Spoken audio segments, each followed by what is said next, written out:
First, we have 4 initiatives, and those initiatives are support chapters, invest in research, connect student veterans to alumni, and develop partnerships.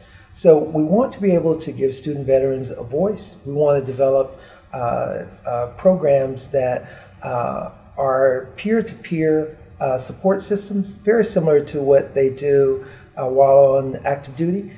The SVA chapter also gives the student vet leadership opportunity to be able to take charge, something that they're used to be able to do, to be able to advocate on behalf of their buddies and peers. And then lastly, we want to be able to provide resources and guidance.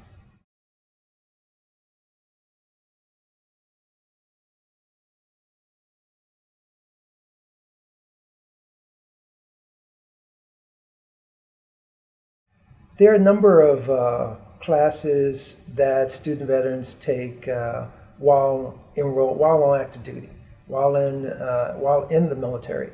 And what we'd like to be able to see is that they receive credit for a number of these. So you may have an individual that spends 5 to 6 years on active duty. Depending on the job or MOS, they may receive only three college credits for that.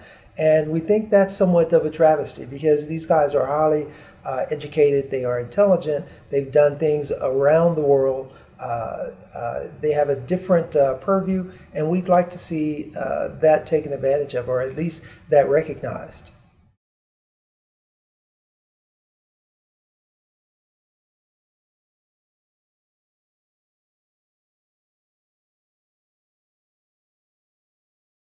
The Million Records Project provided hard, fast data that student veterans were succeeding in college.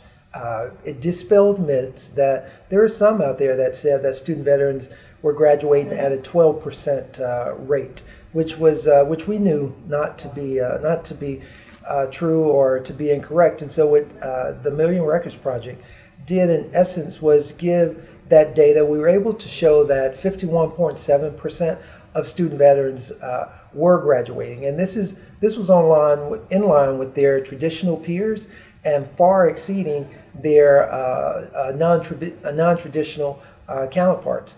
Also, it was first of its kind data, first of its kind because it was a million records, had not been done since World War II. And what it gave was not just the graduation rates, but it showed us also what they were studying.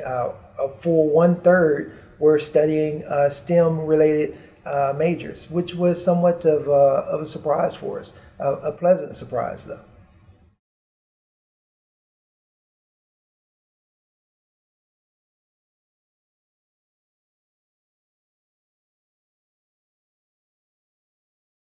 One of the things that the business community can do is resume workshops to help student veterans translate their skills because in the military we speak one way, business speaks another language. Although we're talking about a lot of the same terminology, how it's said is very different. And so student veterans struggle with how to translate their skills into a language that's understood in the civilian marketplace. So we can certainly use that type of help. And number 2 would be to recognize that they bring a number of soft skills that may not, a business may not be exactly looking for in the job description, but certainly they could certainly take advantage of.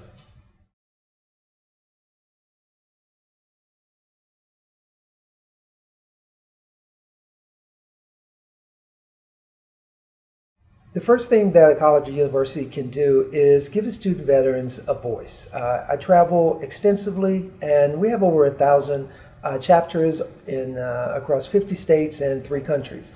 And you wouldn't believe the number of programs and policies that are developed at the college or university level without ever speaking to a student veteran. So that would be the first thing. Second thing I would say is there are a number of guides out there put out by the Department of Defense and the Veterans Administration that will that list best practices that actually work. So that would be a very good start for college or university and their support of student veterans.